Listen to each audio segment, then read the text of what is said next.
Et bonjour à tous, bienvenue pour ce fauteuil de la semaine 9. Vous savez, si vous regardez Sixplay, Alain est occupé, il est chez M6.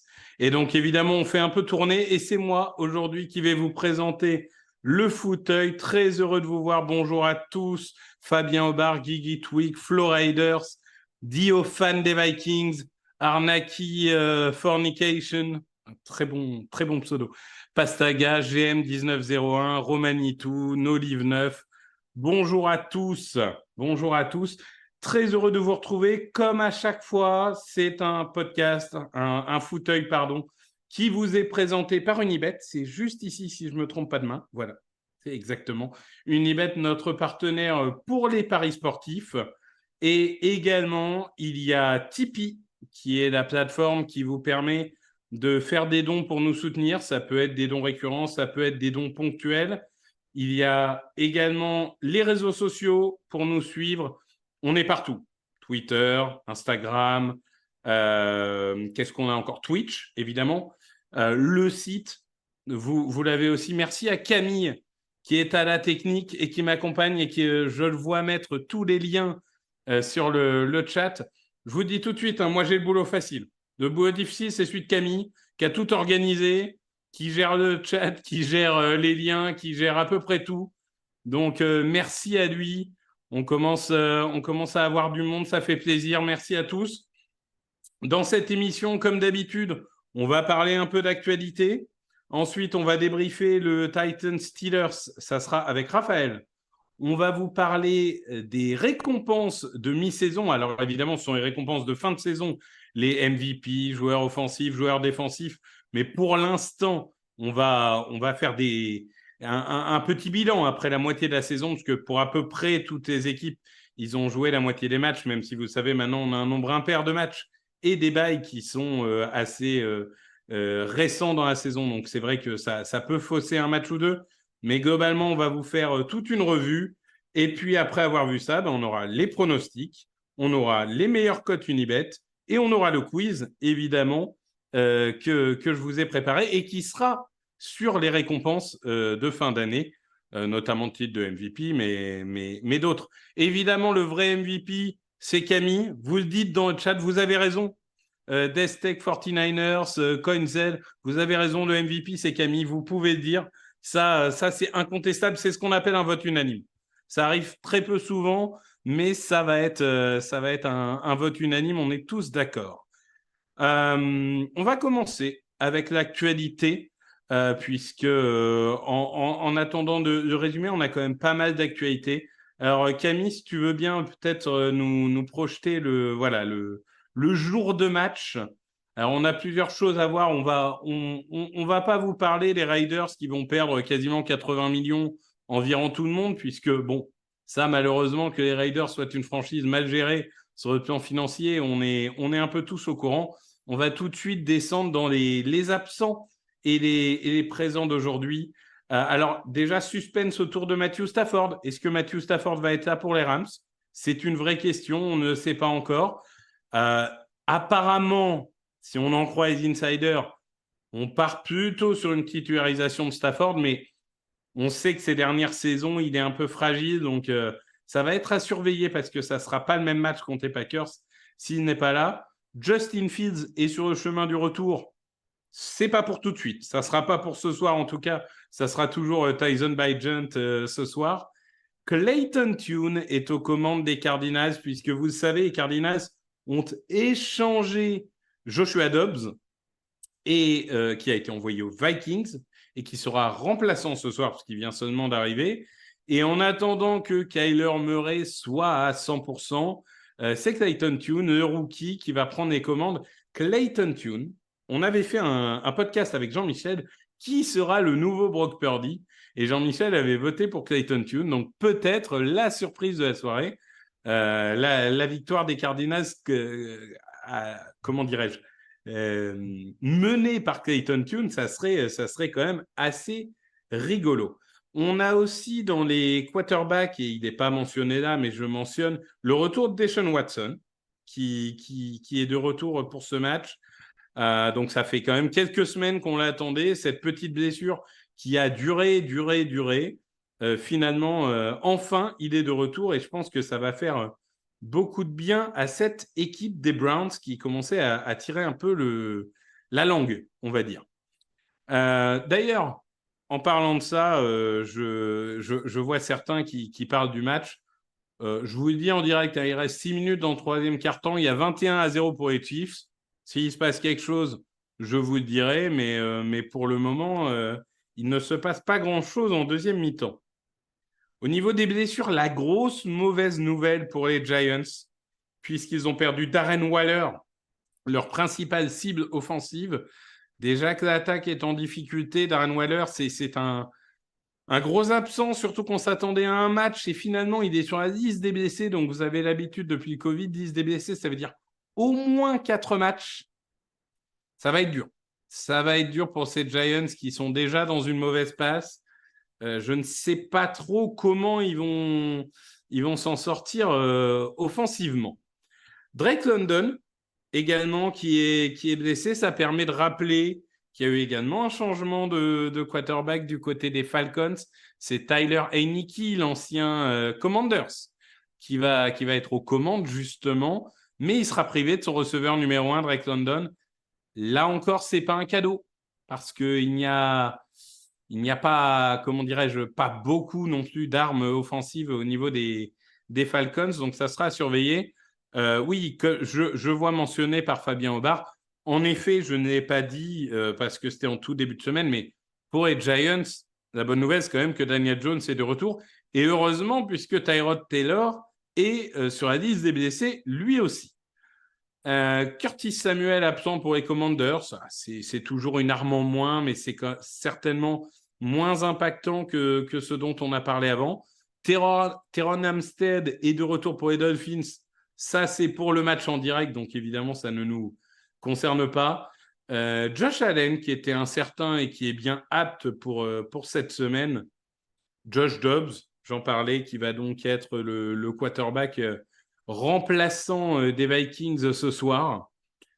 Mike Vrabel qui a annoncé que Traylon Burks s'est placé ce protocole. Donc ça, c'est en effet le match de jeudi. Hein. On a Holcomb, le défenseur des Steelers, qui malheureusement a subi une terrible blessure. On n'allait pas voir les images, c'est absolument terrible. Et Traylon Burks qui est en commotion, et ça, c'est pas très étonnant.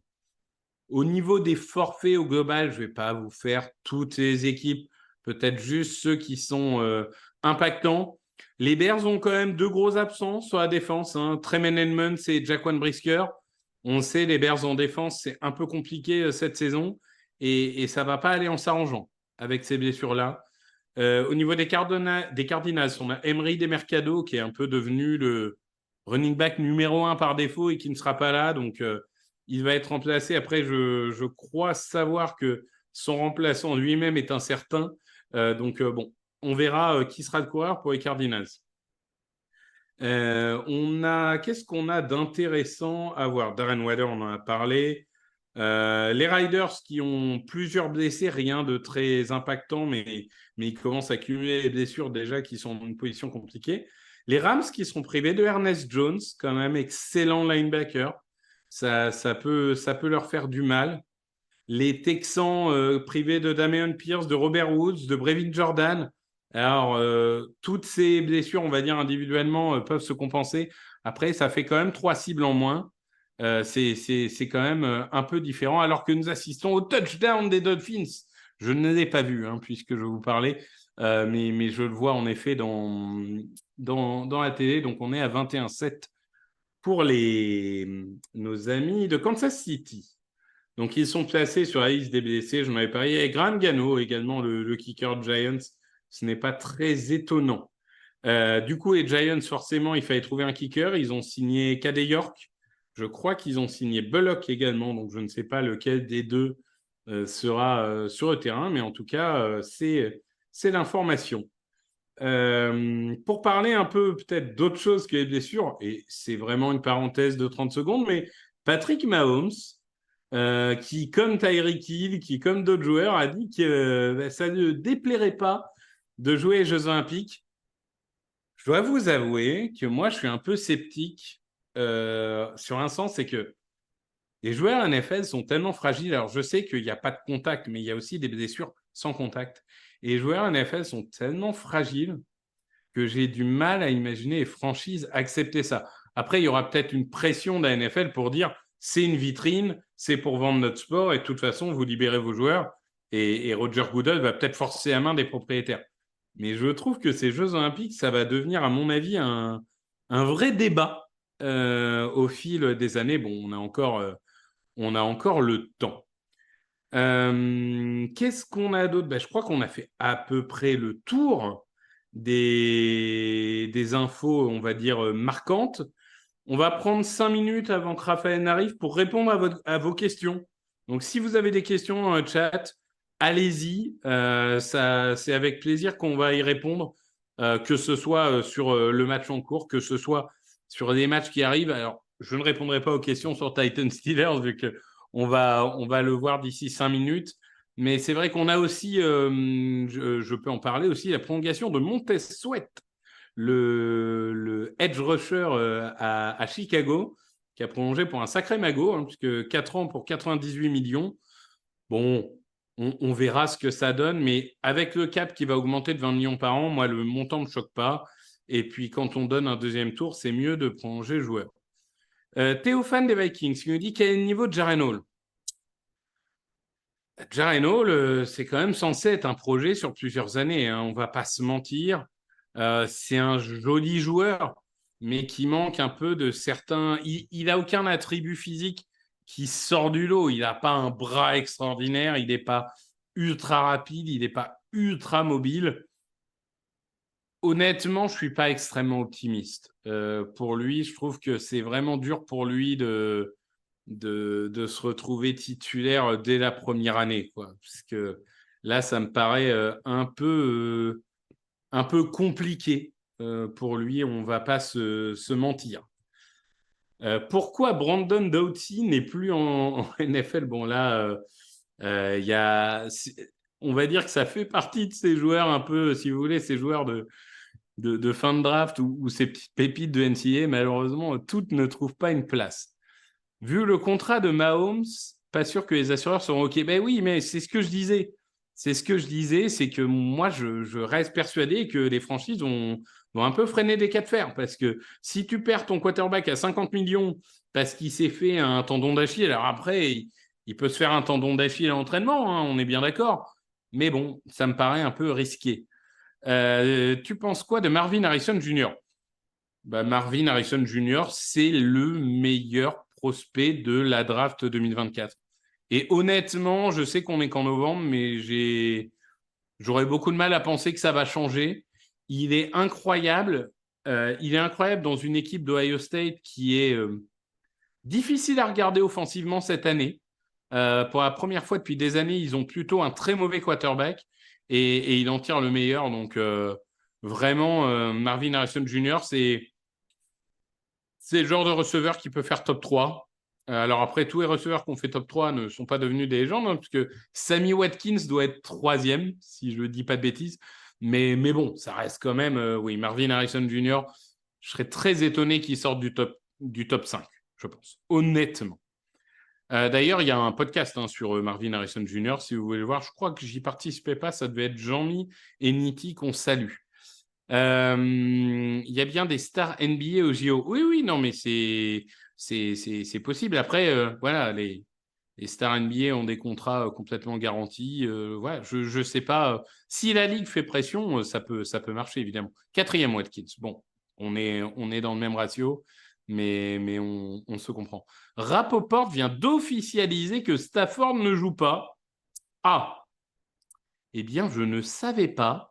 Très bonne info et du coup je vais sûrement changer mon prono. Alors je ferai après pour pas casser voilà, l'organisation de Camille, mais du coup voilà, c'est une bonne info. Écoutez, il est l'heure, on va accueillir Raphaël Masmejean pour parler de Titans contre Steelers. Raphaël qui se connecte. Hello Raphaël. Salut Victor. Merci d'être là et de me soutenir Mais bah pour de ce rien, avec fauteuil. plaisir. Tu as été à ma place, parce que tu as animé C'est vrai. toi-même un fauteuil qu'on avait fait ensemble d'ailleurs en semaine 1. Tout Je ne à sais fait, tout à plus si fait. tu en avais fait un autre. Si j'avais fait le suivant de mémoire avec Jean-Michel. Ah oui, tout à fait. Bon, écoute, on a eu un match plutôt, je dirais, bizarre mais agréable, moi je trouvais en tout cas, pour un match du jeudi, en tout cas entre les Steelers et les Titans. On va parler dans un deuxième temps des Titans et du phénomène, phénomène, en tout cas de la nouveauté Will Levis, Tout à fait. mais on va quand même rendre hommage aux vainqueurs. On va commencer avec les Steelers. On rappelle que les Steelers ont gagné ce match 20-16 sur une interception de Kwon Alexander. Kwon Alexander, j'ai l'impression qu'il a depuis 15 ans, il a seulement 29 ans. Mais bon. C'est vrai. Les Steelers, comme d'habitude, une victoire défensive. Ils ont fait moins de yards que leurs adversaires. C'est la première équipe de l'histoire qui fait moins de yards que ses adversaires sur les 8 premiers matchs de la saison. Et pourtant, qui a un bilan positif, puisqu'ils ont 5 victoires pour 3 défaites. Est-ce que cette défense, qui donc plie mais ne rompt pas, qui est bonne en red zone pour pas encaisser de points, qui fait des turnovers, est-ce qu'on est tout simplement sur la meilleure défense de NFL? Bah, en tout cas, elle mérite ce titre. Je sais pas si ça l'est, mais c'est peut-être la plus décisive en tout cas. T'as répété cette stat assez incroyable, hein, le fait qu'ils soient 5 victoires, 3 défaites en ayant moins de yards que tous leurs adversaires depuis le début de la saison. Rien que ça suffit à montrer que cette défense mérite d'être mentionnée comme la meilleure. Bon, allez, si on est tatillon, peut-être au top 3 ou au plus bas, j'ai envie de dire.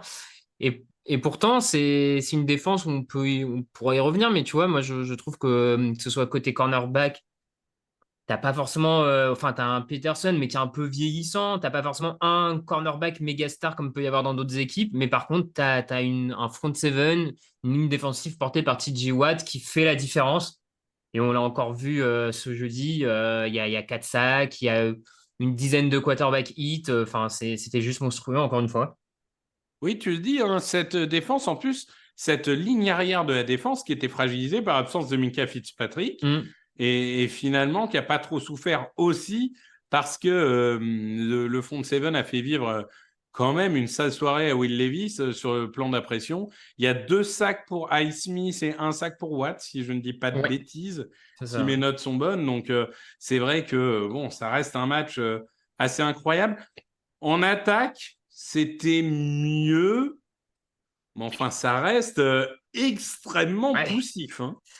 Comme tu dis, ça reste encore très très poussif. Heureusement, vraiment, je trouve que dans le jeu aérien, là, depuis 2 semaines, on a Deontay Johnson qui revient très bien, le receveur, et qui est vraiment une bouffée d'air fraîche et d'oxygène dans cette attaque aérienne. Parce que, encore une fois, j'ai trouvé qu'on a un Kenny Pickett qui rate des passes faciles, notamment sur troisième tentative. J'ai en tête sur troisième tentative où il surdose une passe trop au-dessus pour son receveur, alors que bon, la troisième tentative est toute faite. On a un George Pickens quand même qui déçoit parce que le TD qu'il ne marque pas là, où il n'arrive pas à laisser traîner le pied, enfin, c'est pas digne d'un receveur pris à son niveau. Enfin, je veux dire, c'est quand même un geste. Il y a de la marge pour faire traîner ce pied. Enfin, voilà. Et je trouve qu'il y a beaucoup de déceptions quand même dans cette attaque. Puis Matt Canada, dont je sais même pas si ça vaut encore le coup de parler de Matt Canada, le coordinateur offensif. Mais bon, par à coup, comme tu dis, par à coup, il y a des petits trucs, ça passe. Mais globalement, sur l'ensemble d'un match, c'est encore tellement faible. C'est encore tellement faible. Donc. Bon, c'est compliqué, hein. Oui, George Pickens, qui était un peu le seul dynamiteur de cette attaque en début de saison. Bon, pour ceux qui suivent l'universitaire, vous savez que George Pickens, au rayon cas sociaux, il est assez haut. Et là, il a tweeté Libérez-moi, je crois, Ouais, après je crois aussi cette avoir vu ça. Ouais. performance où il fait 2 réceptions pour moins un yard ou quelque chose comme ça.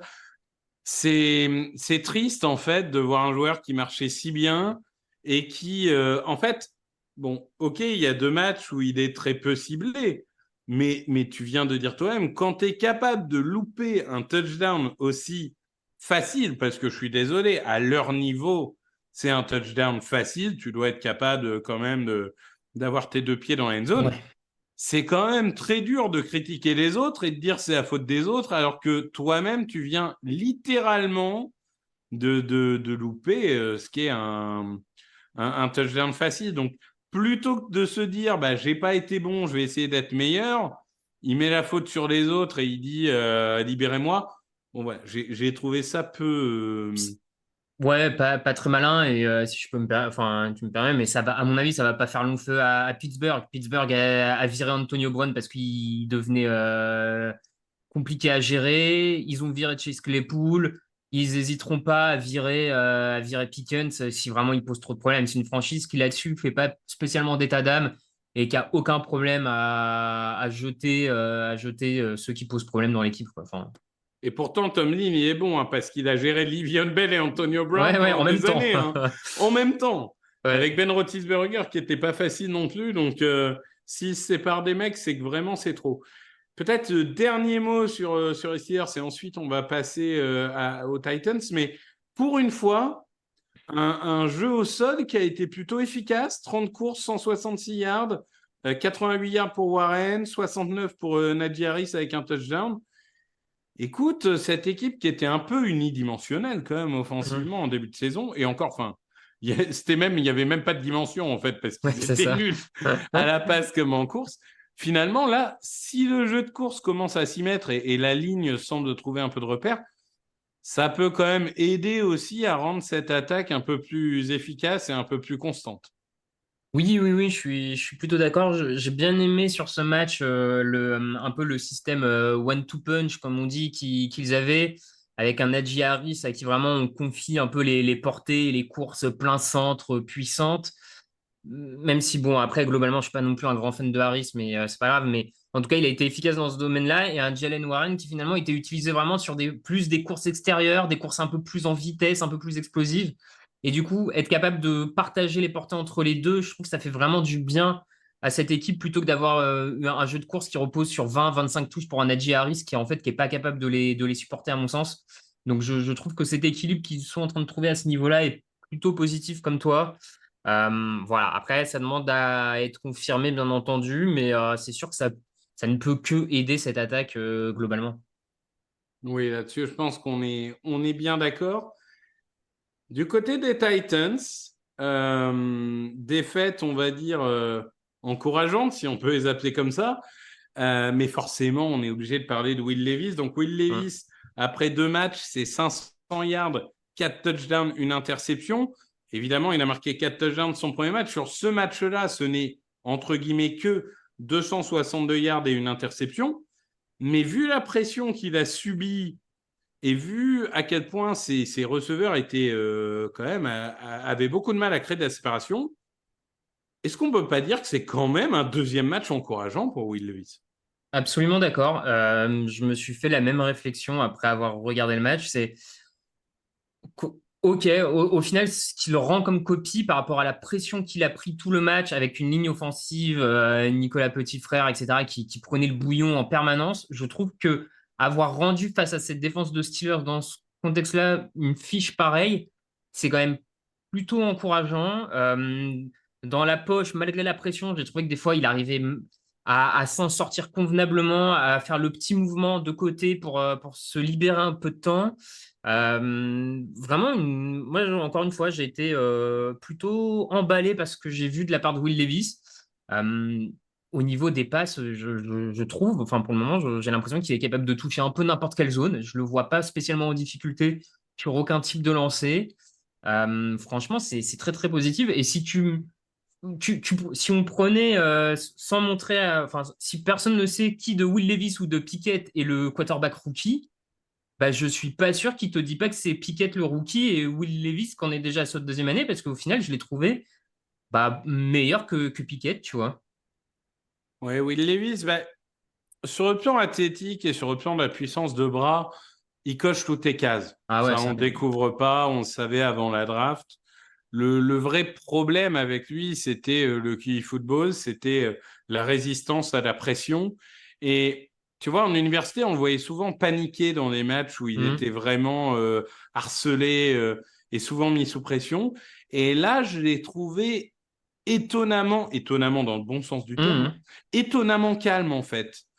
Et il y a un vrai progrès. Et du coup, je dois avouer que ça m'a rendu assez optimiste parce que je me suis dit vraiment, c'est un joueur qui est en train de faire le passage entre NCAA et NFL et il le fait bien. Mhm. Donc c'est plutôt bien pour lui. Et honnêtement, hein, et c'est sans manquer de respect à Tannehill, qui a eu des très bonnes années et qui la plupart du temps a mené les Titans à des saisons positives. Mais honnêtement, ça fait du bien de voir un quarterback qui fait un peu vibrer cette équipe des Titans. Parce que à part Mariota la première année et Vince Young la première année, ça fait 20 ans qu'on vibre pas vraiment au poste de quarterback, quoi. Mais tu vois, tu parles de Tannehill, etc. Mais je trouve qu'en fait, il y a la même dynamique, la même vibe, on va dire, de quand Tannehill était arrivé chez les Titans pour remplacer Mariota. Et au final, ça avait apporté tout de suite un peu de dynamisme. C'était déjà un peu mieux que Mariota. Et alors, ça n'a pas été incroyable derrière, on va pas non plus. Mais comme tu l'as dit, il y a eu des belles années. Et je trouve que là, Levis apporte à nouveau ce côté-là de, OK, l'attaque se met à vraiment faire avancer, à vraiment gagner des yards. C'est quand même pas un hasard si depuis 2 matchs, DeAndre Hopkins aussi est bon. Si tu as un Kenny Phillips qui ressort de nulle part parce que enfin il a quelqu'un qui lui lance convenablement la balle. Enfin, voilà, je trouve que tout le monde est en train de s'améliorer avec lui. Donc pour moi, la dynamique, elle est incontestable et il faut pas que Mike Vrabel se renfonce dans une sorte de conservatisme quand Tannehill sera prêt. Enfin, je pense que là, il faut laisser les commandes à Levis et on y va, quoi. Oui, oui, je suis assez d'accord avec toi là-dessus. Je pense qu'il y a un moment. Et en plus, ce qui est assez beau, c'est que il a réussi à distribuer avec un effectif, on l'a dit, de receveurs qui est pas incroyable. Mais 68 yards pour Kyle Phillips, 60 yards pour Hopkins, 29 yards pour Chris Moore. Je suis en train de calculer, il y a 1, 2, 3, 4, 5, 6, 7, 8, 9. Il y a 9 joueurs qui ont été ciblés, 8 joueurs différents qui ont fait une réception. Bah Mm. écoute, il tire le meilleur d'un groupe un peu sous-optimal, sans vouloir être très méchant. On va peut-être conclure sur la défense. Écoute, moi j'ai juste envie de dire que quand tu vois que la ligne de Pittsburgh est une des plus faibles de NFL, quand tu finis ta journée avec littéralement 0 sac et 2 quarterback hits, Ouais. quand même on a connu des défenses de Vrabel plus vaillantes. Bon, oui, oui, tout à fait. Bah, sur ce match, globalement, à part Jeffrey Simmons, qui sur certains snaps a réussi quand même à créer un peu de pression et à déstabiliser en quelque sorte cette ligne offensive, c'est vrai que ça a été globalement décevant hein, de la part des Titans, surtout sur la pression, tu l'as dit, parce qu'en soi, ils prennent pas un camion de points et la prestation globale défensivement, elle est pas catastrophique. Je veux dire, ils laissent peu de jeux passer, ils sont pas si loin du compte. Mais c'est vrai qu'on attendait à plus de pression de leur part, un front seven plus dominant. Et force est de constater que cette semaine, c'était pas terrible. Déjà, la semaine dernière, contre Atlanta, ça avait été pas mal, mais bon, je trouvais que c'est surtout l'attaque qui l'avait porté. Donc c'est un peu décevant. Ça serait quand même bien que Levis et l'attaque des Titans puissent compter sur la défense comme Tennessee l'a fait par le passé, quoi. Ouais, je suis assez d'accord avec toi. Là-dessus, je pense que c'est assez clair. On est d'accord qu'à 3-5, les Titans sont hors course pour les playoffs. Oui, a priori, ça me paraît compliqué, ouais. Et du coup, pour conclure, les Steelers, du coup, à 5-3, est-ce qu'on considère qu'il n'y a pas assez de matos en attaque et qu'ils vont finir par être rattrapés par la patrouille? Ou est-ce qu'ils vont nous faire une Giants de l'année dernière pour finalement aller accrocher une place en playoff? Pas bête la comparaison avec les Giants, j'y avais pas pensé, mais c'est vrai qu'il y a quelque chose d'un peu comme ça là-dessus, avec une défense très solide qui permet d'aller arracher beaucoup de matchs serrés contre les équipes moyennes, un peu plus faibles. Euh, je sais pas, ils ont une fin de calendrier qui est pas facile, hein. Les 3 derniers matchs, c'est Bengals, Seahawks, Ravens. Ah Ça, bah, ils ça sont pas dans une division facile, hein, Ouais, ça. ouais, non, ça peut te créer une dynamique, ça peut te créer une sacrée dynamique pas terrible sur la fin. Je pense qu'ils vont rater les playoffs parce qu'à un moment, j'ai quand même du mal à croire que cette attaque ne finisse pas par être trop limitante. Mais ils devraient pas être si loin que ça quand même malgré tout, hein. Oui, on va dire que s'ils étaient en NFC, je serais assez positif pour dire qu'ils vont en playoff. Ouais, c'est ça. Ils sont en AFC, donc ça sera peut-être un tout petit peu Mm. limite, mais pourquoi pas. Eh bien, ça conclut notre résumé pile à l'heure. Je suis très content de moi, là, je Bravo. maîtrise bien l'horloge.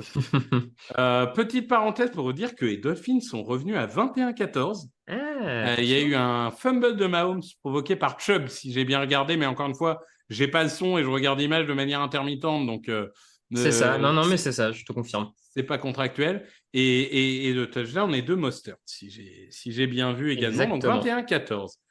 Et petite, on voit que le chat est en ébullition parce qu'il y a French Eagles Oh. qui est au stade de Philadelphie. En effet, hein, on salue. Il y a une belle partie de la communauté des Eagles qui est au stade d'ailleurs.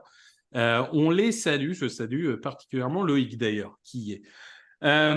Raphaël, on va partir sur notre deuxième segment ensemble, qui est celui des trophées de mi-saison. Trophée Hmm. de mi-saison. Qui est le meilleur joueur? Qui est le meilleur joueur offensif? Qui est le comeback player of the year? Parce qu'évidemment, c'est la question que tout le monde se pose. Hmm, Hein. hmm. Tout le monde est impatient de savoir qui va être comeback player of the year. Il y a une question que tu m'avais posée, Raphaël, et qui est très importante, et je vais le préciser dès le début. Tu m'as demandé, est-ce qu'on parle de la performance des joueurs sur la première partie de saison, ou est-ce qu'on projette jusqu'à la fin de saison? C'est ça.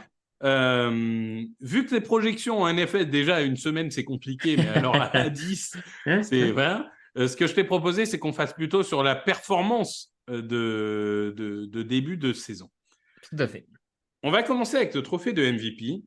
Et peut-être que Alice va un peu vous choquer, mais en introduction, je tiens à vous rappeler que depuis des années maintenant, depuis Adrian Peterson, si je ne dis pas de bêtises, le trophée de MVP, c'est qui est le meilleur quarterback parmi les équipes qui ont le meilleur bilan. C'est triste, mais on en est là. C'est globalement ça. Et du coup, c'est dans cette veine-là qu'on a 3 des 4 candidats que je vous présente qui sont des quarterbacks. Puisqu'on va avoir, Camille, je crois que tu avais un visuel, je te laisse peut-être te présenter, mais on va avoir Lamar Jackson, on va avoir un intrus, alors pardon, Patrick Mahomes. Non, Patrick Mahomes, il n'est pas dans les 4. Aïe, aïe, Nous aïe. l'avons squeezé, aïe aïe aïe. Ce n'est Hmm, pas la hmm. bonne liste. Je n'ai pas envoyé la liste Ah là là là updatée là. à Camille. C'est une erreur de ma part. Il y a Lamar Jackson, il y a Christian McCaffrey, qui sera notre seul non-quarterback. Il y a Jalen Hurts et il y a Tua Tagovailoa, qui du coup ne doit pas être dans les visuels vu qu'il a remplacé Patrick Mahomes. On vous donne un peu les coulisses comme ça. Et d'ailleurs, c'est Raphaël qui a remplacé Patrick Mahomes par Tua, hein, il faut le dire. Tout à fait. Euh, Écoute, Raphaël, parmi ces 4 candidats, donc quel est celui qui fait vibrer ton petit cœur? Quel est le MVP de cette première moitié de saison? Alors, je vais commencer de manière un peu, peut-être un peu critique et négative, hein, mais je dois avouer que pour la première fois depuis peut-être un petit moment, j'ai pas un candidat MVP facile, on va dire. Je suis Franchement, d'accord. il y Je a suis quelques d'accord. saisons où tu as des quarterbacks qui survolent tellement la saison régulière que au bout de la moitié de la saison, tu sais qu'ils sont, ils y vont. Les derniers trophées de Patrick Mahomes, les derniers de Rodgers, les mecs sont tellement impériaux en milieu de saison, ils ont quasiment aucune défaite que bon, bah, ça y va. Ah, on nous signale qu'il y a la pub, visiblement. Il y a la pub. Certains auraient la pub, alors attends. Alors, je vais temporiser dans ce cas-là pendant 1 à 2 minutes pour que les gens reviennent peut-être. Je crois. Alors, petit point stat, comme ça, après, tu pourras me Voilà. donner. Voilà. Lamar Jackson, c'est 14 touchdowns pour 3 interceptions. Christian McCaffrey, c'est 944 yards pour 13 touchdowns, quand même, hein, déjà. Jalen Hurts, c'est 19 touchdowns pour 8 interceptions. Tua Tagovailoa, c'est 2416 yards. Je le dis parce que c'est numéro 1 en NFL aujourd'hui. Évidemment, sans compter son match d'aujourd'hui. Hein. Je suis sur les stats non actualisées, vous vous doutez bien. 18 touchdowns et 7 interceptions.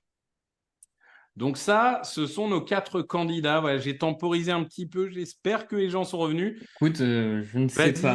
Vas-y, Raphaël, Ouais, ouais. donne-nous ton candidat. Hein. Non, non, bah, du coup, juste pour revenir, comme on disait, cette année, j'ai pas de, je vois personne qui survole la ligue et qui domine totalement les débats et on se dit, ouais, bon, bah, écoute, c'est évidemment lui. J'avoue que ce matin encore, j'avais probablement Tua Tagovailoa en tête. Maintenant, la prestation de 15h30 est en train de me ralentir fortement dans mon train, de la hype, comme on dit. Donc, j'ai une petite hésitation et depuis cet après-midi, je cogite et je me dis que sur ce début de saison, je ne serais pas contre d'aller avec Lamar Jackson.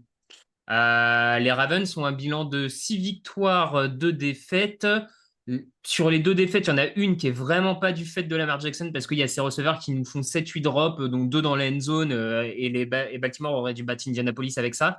Donc franchement, ça ne joue à pas grand-chose que les Ravens, c'est un des meilleurs, en tout cas soit à égalité avec les Eagles pour le meilleur bilan de la ligue. Alors oui, 9 touchdowns à la passe, ça fait peu pour un quarterback MVP, on va pas se mentir. Maintenant, il y a aussi un complément au sol qui est vraiment intéressant. Il y a un Lamar Jackson qu'à titre personnel, je n'ai jamais vu aussi fort et aussi serein dans le jeu de passe. Probablement, il doit beaucoup ça à son nouveau coordinateur offensif, Todd Monken, mais je trouve que ça marche bien. Et à mi-saison, on dit où c'est un peu moyen comme ça, je trouve que Lamar Jackson est peut-être actuellement le joueur le plus valuable. Voilà. Alors moi, Tagovailoa, j'avais en MVP du quart de saison, on va dire. Mais là, il commence un peu à perdre en prestige, on va dire. Évidemment, c'est Jalen Hurts, ce MVP. Non, je rigole. Ouais, ça se J'hésitais. défend, hein, ça se Ouais, défend. alors non, pour l'instant, personnellement, moi, j'hésitais entre McCaffrey et Lamar Jackson. Hmm. Et en fait, jusqu'à ce matin, j'avais Lamar Jackson. Mais comme tu l'as pris, je vais défendre Christian McCaffrey. Parce que en fait, j'en ai un peu marre, justement, que ça soit un trophée de quarterback. Parce que McCaffrey, j'ai aucun problème à le dire. Je pense qu'il aurait mérité un MVP de son époque Panthers quand il faisait 2400 yards et 20 touchdowns dans une équipe putride et il était bloqué par le bilan de son équipe. C'est C'est ça vrai. qui est terrible en fait. Et c'est un joueur qui, vu les saisons qu'il a faites quand il était en forme, le mérite. Et là, j'ai dit, il est à 944 yards, 13 touchdowns. Ouais, Ça fait, je ouais. crois, 18, 19 matchs d'affilée qui marquent un touchdown, quelque chose comme ça. Je le trouve incontournable. Alors, les 3 défaites d'affilée font du mal au bilan de San Francisco et du coup font du mal à sa candidature. Si San Francisco était à 8-0, Hmm. je pense que là, ça serait beaucoup plus facile pour défendre sa C'est vrai. candidature. Mais malgré tout, en fait, j'ai l'impression qu'aujourd'hui, il est le joueur le plus valuable, entre guillemets. Et comme j'hésitais entre Lamar et lui, tu as choisi Lamar, donc ça me permet d'en parler, tu vois. Ça permet de discuter des deux, je trouve ça sympa. Donc voilà, un vote pour Lamar Jackson, un vote pour Christian McCaffrey. Évidemment, demain, on me dira quand même que je suis un hater des 49ers. Non, non, mais juste très bon choix, hein. Je pense que McCaffrey est vraiment un des candidats à ce titre. Le bilan des San Francisco 49ers à la fin de la saison sera vraiment capital pour qu'ils puissent avoir une chance de l'avoir. Et alors, je ne sais pas si c'est ce que je souhaite, mais je pense aussi que pour qu'il l'ait, il faut que les quarterbacks de la ligue continuent un peu cette saison moyenne, on va dire. Parce que Je suis d'accord. s'il y en a un qui, sur la deuxième partie de saison, prend feu, à mon avis, il tiendra pas le rythme. Il faut que ça reste un peu comme ça, avec des Mahomes qui font des erreurs, des Hurts aussi. Enfin voilà, il faut que les quarterbacks continuent à faire les erreurs qu'ils font depuis le début de la saison, quoi. C'est ça. On va passer sur peut-être, enfin même sûrement d'ailleurs, le trophée le plus indécis pour moi, joueur offensif de l'année. Hmm. On n'a que 3 candidats parce que j'en ai pas mis 4 parce que pour moi, il y en a 3 qui sont au-dessus du monde. Il y a Christian McCaffrey, on vient d'en parler. Hein. Il y a Tyreek Hill avec 1028 yards et 8 touchdowns. Et il y a Edgy Brown avec 939 yards et 5 touchdowns. Edgy Brown qui est sur une excellente dynamique puisqu'il a effacé Megatron des Hmm. livres de records avec 6 matchs d'affilée à 125 yards ou plus.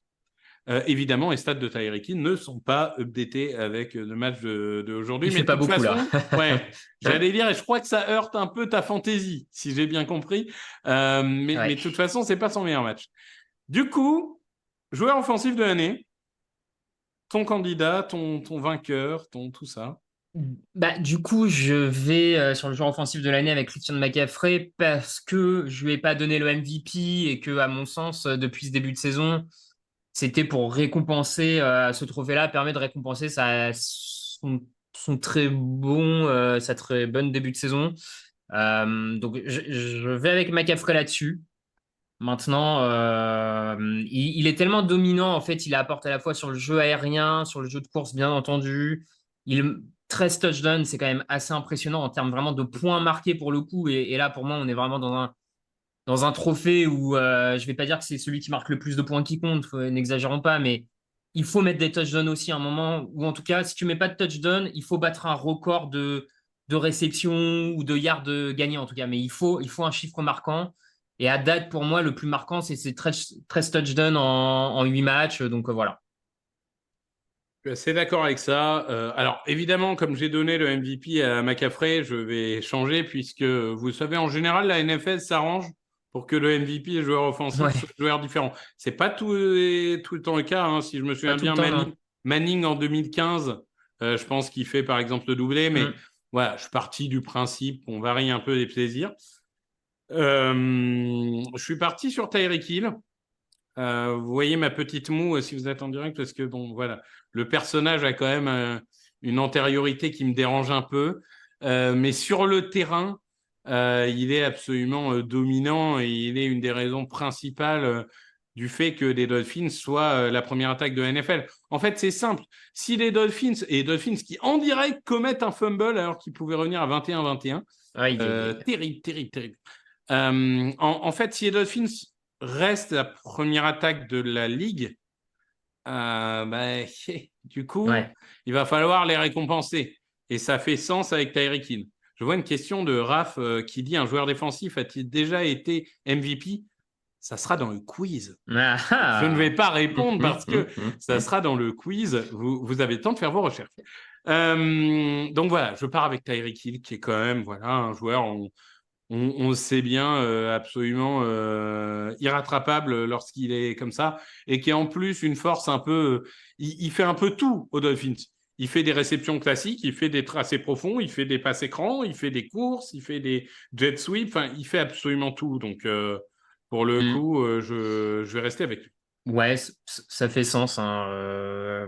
Comme tu dis, si à la fin de la saison, les Dolphins ont la meilleure attaque, c'est quasi sûr qu'un de leurs joueurs récupérera ce trophée de joueur offensif de l'année. Je suis assez d'accord là-dessus. Mais Edgy Brown peut le dépasser, hein. Franchement, c'est encore serré entre les deux. Moi, je serais pas étonné si Edgy Brown, là, on fait de la projection, on sort du truc, mais si Edgy Brown l'avait en fin de saison, en continuant sur cette dynamique, ça me paraît pas improbable, hein. Non, je suis assez d'accord avec ça. Joueur défensif de l'année, là encore, un beau débat. On a 4 candidats. Alors, Camille va en avoir 5 parce qu'encore une fois, je n'ai pas envoyé la liste actualisée. Mais ne t'inquiète pas, Camille, on a fait juste qu'en supprimer un. On n'en a pas rajouté. On a Micah Parsons, donc 6 sacs, 2 passes défendues, un fumble recouvert, un fumble forcé.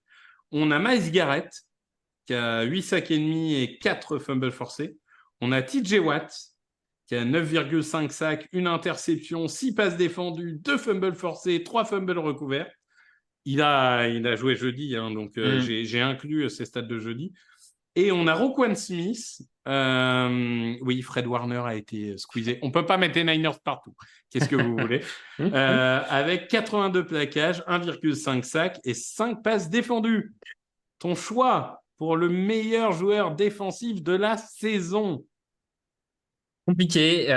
Pour être honnête, j'en ai deux qui se tirent la bourre et qui sont en tête à tête, j'ai envie de dire ça comme ça. Alors, dis-moi qui sont les deux, parce que si on a les mêmes, on s'est répartis.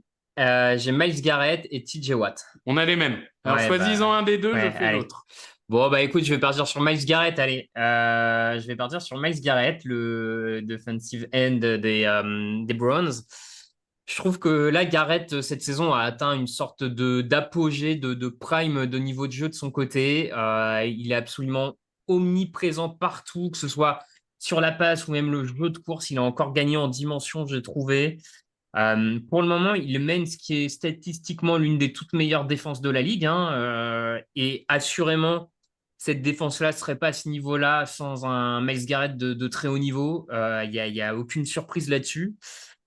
Je le trouve décisif. On parle du bilan des Steelers, mais les Browns ont le même bilan, si je dis pas de bêtises, ou une victoire de moins peut-être. Ils doivent être à 4-3, Ouais, ils sont du peut-être coup. à 4-3.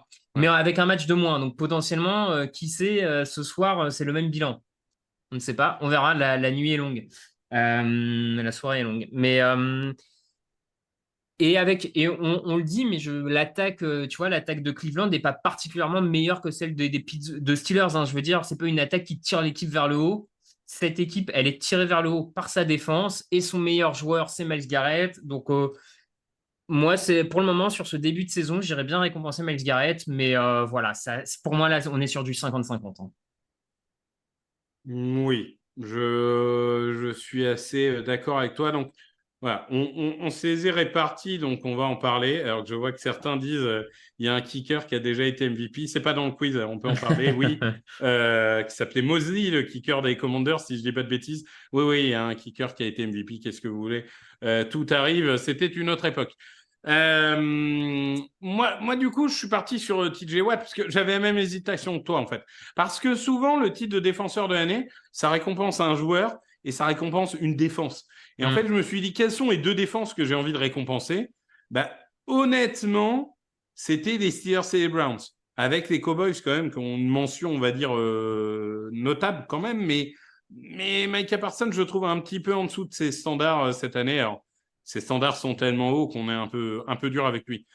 Mais je trouve que je sais pas ce qu'il faut. Je répète la ligne de stade de TJ Watt, hein, quand même. 9,5 sacs, une interception, 6 passes défendues, 2 fumbles forcés, 3 fumbles recouverts.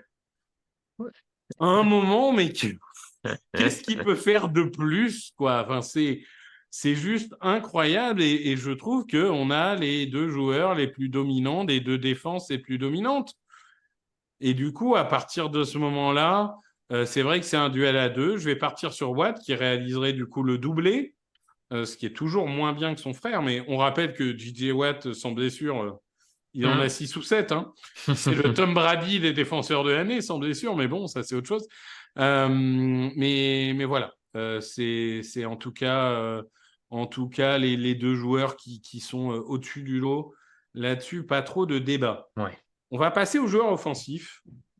Alors, joueur offensif, on a quatre candidats, là Rookie encore. offensif, tu veux dire? Oui, pardon. Rookie offensif, pardon. Excusez-moi.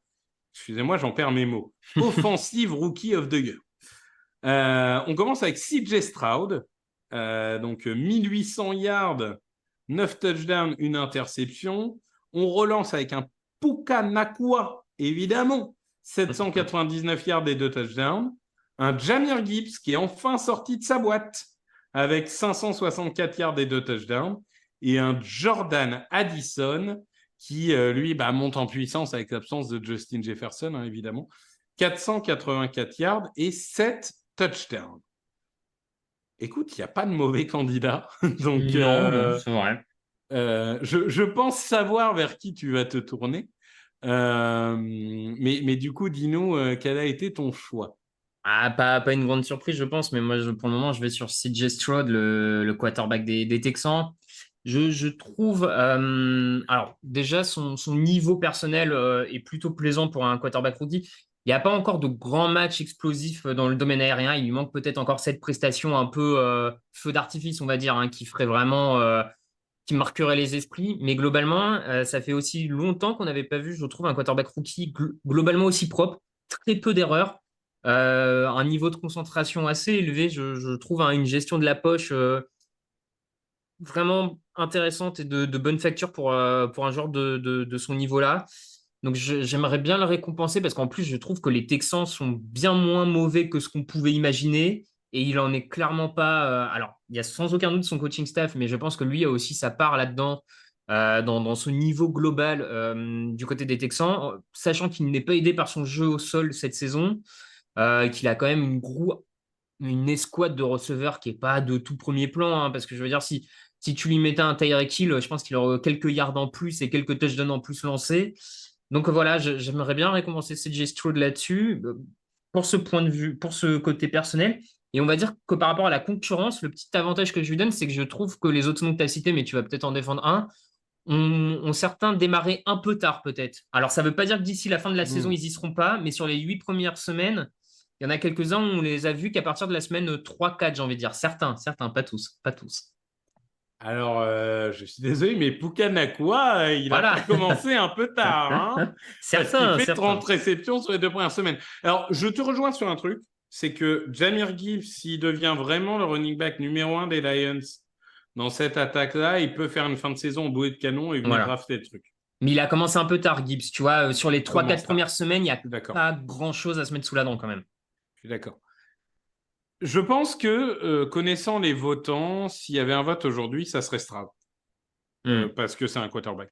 Oui. Mais du coup, je vais défendre Puka Nacua parce que c'est quand même pas tous les jours qu'un 5e tour de draft se retrouve à mi-saison avec 800 yards, quoi. Non, non, ouais. C'est quand même absolument. Là, on est sur de l'historique parce que, alors évidemment, Cup est revenu, donc ça diminue sa production, encore que ça diminue pas autant que j'aurais pensé. Hmm. Ils arrivent à vraiment utiliser les deux, mais de souvenir, c'était dans un quiz, le record, c'est dans les 1300 et compagnie. Écoute, il n'en sera pas très très loin à la fin de la saison, honnêtement. Et t'imagines si un 5e tour, parce que la NFL aime bien le storytelling, si un 5e tour bat le record du nombre de yards Oui. d'un rookie receveur sur une saison, devant les Odell Beckham, devant les Justin Jefferson, devant les Jamar Chase, Ouais, ouais, bien sûr. tu vois, ça va vendre, hein. Ça va faire vendre. Donc, je pense que Puka Nacua a une chance. Hmm. Mais c'est sûr que le retour de Cooper Cup diminue un peu le truc. Après, Cooper Cup, il est fragile, donc on ne sait pas non plus ce qui va se passer. Théophane des Vikings qui dit avec l'absence de Stafford ce soir, oui, c'est vrai que du coup, ça risque de l'impacter. D'ailleurs, Raphaël, tu es mon juge, hein, parce que je suis en fauteuil jusqu'à 19h.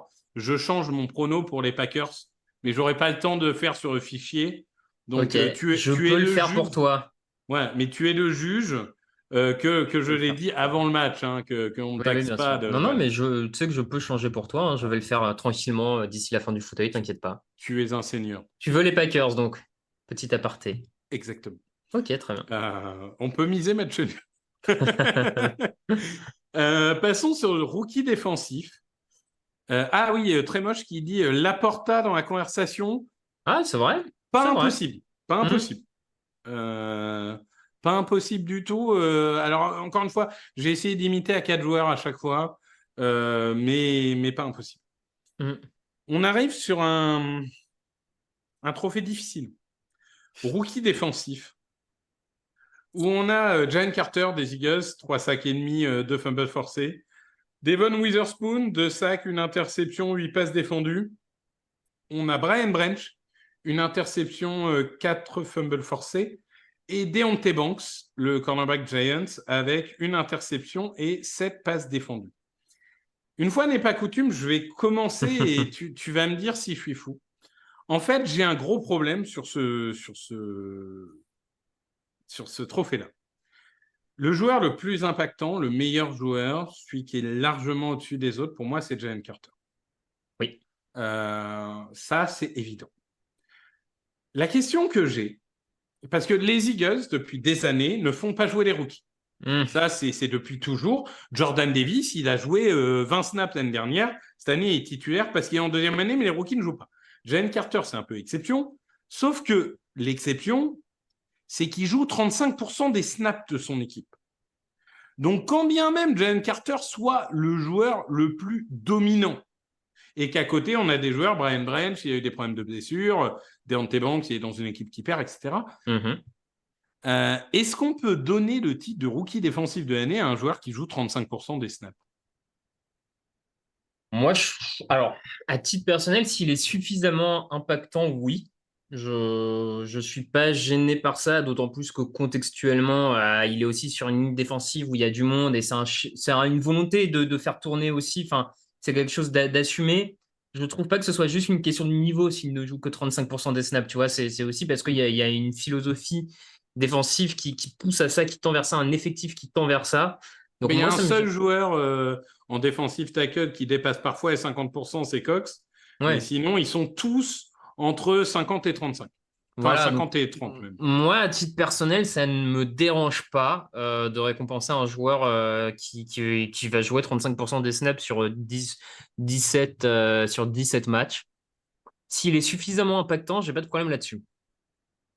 Est-ce que c'était aussi ton candidat ou est-ce que tu es parti au hasard sur un cornerback de Seattle, par exemple?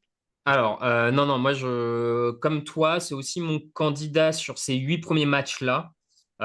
Depuis la mi-saison, pour moi, il n'y a pas de. Comme tu dis, il y a pas vraiment photo. Mais attention, parce que comme tu l'as dit, il y a le cornerback des Seahawks, Witherspoon, qui est en train de revenir comme comme une fusée sur les talons de Carter, je pense, d'ici la fin de saison. Parce que en plus, il a l'avantage d'être un poste où tu as visuellement et les journalistes, ils sont comme tout le monde et on l'est tous. Tu n'as pas toujours en tête toutes les prestations de tous les joueurs, de tous les matchs, machin. Et à un moment de la saison, quand on te demande ton avis sur quelqu'un, tu as aussi des moments marquants, des choses que tu te rappelles. Et les interceptions, notamment les interceptions retournées pour touchdown, ce genre de trucs, c'est aussi des actions clés qui te marquent, qui te restent en tête. Et donc, c'est pour ça que je pense que Witherspoon, d'ici la fin de saison, pourrait avoir un petit avantage là-dessus parce que, il pourrait être plus mémorable auprès des journalistes. Et puis, il revient fort, hein. Vraiment, le mois, là, le mois d'octobre de Devon Witherspoon est de très haut niveau, hein. Il y a zéro sujet là-dessus. Encore une fois, si je donne l'avantage à Carter, c'est que pour moi, Carter, il est bon depuis septembre. Witherspoon n'est bon par la force des choses, mais pour moi, que depuis octobre. Donc, Carter a encore un peu d'avance, mais attention parce que l'avance fond. Je suis assez d'accord avec ça. En fait, Witherspoon, il a la chance d'être cornerback et on sait que être edge ou cornerback, c'est quand même en Bien effet sûr. mieux pour passer dans les highlights quand tu fais des sacs ou des interceptions. Je pense que Carter, il va lui falloir à un moment un match signature. Tu sais, par exemple, ce soir, il fait 2 sacs et demi contre les Cowboys, tu vois, un truc Ouais, ouais. vraiment qui. S'il n'a pas ce match signature, on verra. C'est vrai que Witherspoon, bon, voilà, il a loupé le premier match sur blessure, il monte en puissance, etc. Donc ça va être intéressant à suivre. Coach de l'année, là encore, j'ai savonné à planche de Camille parce qu'on a revu la liste. Encore mes excuses à Camille, je t'ai persuadé de t'avoir envoyé à V2. Erreur de débutant. On a 4 candidats. On a Nick Sirianni des Philadelphia Eagles. On a Mike McDaniel des Dolphins et qui a remplacé Pete Carroll. Désolé Pete, on t'adore. On a Dan Campbell des Lions et on a John Harbaugh des Ravens. Honnêtement, celui-là, c'est un peu pareil. Hein. Tu peux donner à n'importe qui. En fait, moi, je vais vous dire un truc. Je déteste ce trophée. Je vais vous dire pourquoi. C'est que tous les ans, on le donne à l'équipe pourrie qui a le plus surperformé au lieu de donner au meilleur entraîneur. C'est pour ça C'est qu'on a vrai. des Matt Nagy et compagnie qui ont été coach de l'année, alors que d'autres ne l'ont pas été. Je ne vais pas donner les noms parce qu'ils se bug dans le quiz. Voilà. Mais globalement, moi, je trouve rageant ce trophée. Et du coup, on n'a mis que des vainqueurs. Et moi, je vais dire, hein, je connais la NFL, le storytelling, le machin. Pour moi, ça va tourner sur du Dan Campbell Oui. parce qu'il a fait fin de saison canon l'année dernière. Tout le monde disait est-ce que c'est un feu de paille, blablabla, bla. Est-ce que vraiment ils peuvent dominer en AFC Nord, est-ce que vraiment c'est des candidats au playoff. Et moi, le premier, j'ai douté d'eux pendant l'intersaison, hein, mais à coup pas. Bon, bah, ils marchent sur l'AFC Nord. Personne ne se demande s'ils vont être en playoff parce qu'ils y sont quasiment déjà. Ils sont cohérents, ils sont bien coachés, la défense se développe, les jeunes se développent. Il manque rien en fait. Ouais, écoute, 100% d'accord avec toi là-dessus. Souvent, comme tu dis, on récompense plus une année finalement un peu surprise, un peu exceptionnelle, en donnant le crédit au coach. Alors que des fois, finalement, l'histoire derrière va montrer que c'est peut-être plus crédit à certains joueurs qui ont fait une superbe saison qu'à un coach. Tu l'as dit, Matt Nagy, par exemple. Alors attention, hein, je suis pas en train de dire que Dan Campbell le mériterait pas, mais je pense que ça va le porter. Et au final, moi, sur cette mi-saison, j'aurais envie de lui donner parce que le bilan est bon, c'est un des meilleurs bilans de la ligue. Il n'y a pas grand-chose à leur reprocher. Les victoires sont propres. J'ai pas de problème à lui donner sur ce début de saison. Maintenant, bon, je sais pas si c'est vraiment lui le meilleur coach pour être honnête. Voilà, c'est un peu comme toi. Je pense que pour le moment, si la saison s'arrêtait là, il serait donné à Dan Campbell. Mais est-ce qu'il le mérite vraiment plus que d'autres qu'on a cités? J'en suis pas sûr, clairement. Ah bah, si les Steelers vont en playoff, peut-être qu'il ira à Mike Tomlin. Ouais, Mais ça, c'est ouais, un autre débat. À Détroit, c'est Ben Johnson qui fait tout. Je suis pas loin d'être d'accord offensivement, mais ça, c'est un autre débat. C'est pas la même chose de devoir mener un groupe et Oui, mener oui. des coordinateurs Ouais. que voilà. C'est pour ça qu'il y a des coordinateurs qui sont des mauvais head coach, des bons head coach qui sont des mauvais coordinateurs, etc. C'est pas le même métier. Mais après, Euh, si tu me permets, moi, je dis Dan Campbell parce que je pense que c'est celui qui l'aurait à l'heure actuelle, mais moi, j'irais plutôt sur Nick Sirianni, hein. Pour moi, il est le coach du meilleur bilan de la ligue. Il a perdu ses deux coordinateurs à l'intersaison. On voit presque pas la différence. C'est toujours plus subtil que ça, mais globalement, l'équipe se tient encore. Les Eagles sont jamais ridicules face à personne. L'équipe se tient toujours. Enfin, il y a très peu de gens qui sortent dans la presse pour l'ouvrir. Enfin, l'équipe, elle est contrôlée, elle est verrouillée. Ça donne toujours ce qu'il faut sur le terrain. Pour moi, c'est ce que tu demandes à un head coach en NFL, en fait. Pour le moment, c'est celui qui rend la meilleure copie. Je suis d'accord. On va voir l'enchaînement de matchs Cowboys, Chiefs, Bills, Niners. Mais s'ils sortent de là avec un 3-1 ou quoi, Ouais, ça peut discuter. Je suis d'accord clairement. avec ça. Et puis, petit hommage à Arbro, dont il y a un an, il y a plein de monde qui nous expliquait qu'il était fini. Apparemment, il n'est pas fini. Et lui, contrairement à son frère, il n'a pas de problème avec la justice. Après, il n'est pas Euh, fini, mais pardon, c'est parce que aussi il est allé chercher un nouveau coordinateur offensif pour apporter un peu d'esprit neuf. Il est sorti de son sérail un peu, et ça fait écho avec un autre grand coach légendaire qui lui n'arrive pas à sortir de son arbre, on va dire. Je pense qu'il aide Arbola, c'est d'être sorti un peu de son champ habituel, d'être allé chercher quelqu'un d'autre. Ouais, je suis d'accord. Mike Tomlin, si tu veux être dans la liste, vire Matt Canada. Exactement. Euh, on est en retard de une petite minute, donc ça va. Est-ce qu'on peut finir pour dire que comeback player de l'année, toi et moi, on fait partie des gens, on n'en a rien à faire. Oui. Et que de toute façon, ils vont le donner à Damar Hamlin Bah parce que oui, le mec c'est le a failli mourir storytelling. l'an dernier, donc à partir de là. Voilà. Donc, bon, évidemment, voilà, Damar Hamlin qui va remporter ce trophée qui, de toute façon, n'a aucun intérêt à part de flatter les égaux. Hmm. Merci à toi, Raphaël. Merci à toi, Victor. Et bah, écoute, profite bien de cette belle soirée de NFL et branche-toi sur le Dolphins Chiefs parce que je crois qu'on est toujours à 21-14 si je ne dis pas de Tout à bêtises. fait, je vais aller finir Donc ça ça. va être, une belle fin de match. Ça marche. Ouais, à plus, Victor. Ciao, tout le monde. Et au revoir, et on passe sur les pronostics. 2 minutes de retard, c'est terrible, c'est terrible. Va-t-on finir à l'heure? Le suspense est insoutenable. J'ai 15 minutes pour faire 15 matchs quasiment. Bon, on va évidemment aller vite. Camille, peux-tu nous projeter les pronostics? Alors, pas les scores, parce que les gens vont voir que je suis nul. Voilà, exactement. Donc, Steelers-Titans, les Steelers sont gagnés. Tout le monde a un point, sauf Alain. Tant pis pour lui. On a ensuite Dolphins contre Chiefs. Alors là encore, il y avait Raphaël et Alain qui ont mis les Dolphins. Nous autres, nous avons mis les Chiefs. Il reste 1 minute 7. Je regarde, ce sont les Dolphins qui ont le ballon, mais je ne sais pas où sur le terrain parce que je suis avec vous, je ne regarde pas le match. Ils sont, quand même, ils sont sur les 31 des Chiefs, donc peut-être une fin de match à rebondissement. On va parler des matchs qui ne sont pas en cours, évidemment.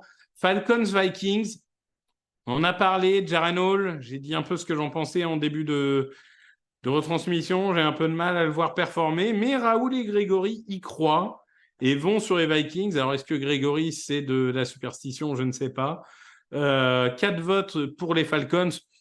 Ça paraît assez logique parce que malgré tout, les Falcons ont une équipe qui a des fondamentaux. Et Tyler Heinicke, on sait que ce n'est pas un franchise quarterback, mais enfin, il a montré aux Commanders qu'il était capable de faire beaucoup avec très peu, même si c'était un peu différent parce qu'il avait des cibles, mais il n'avait pas des lignes.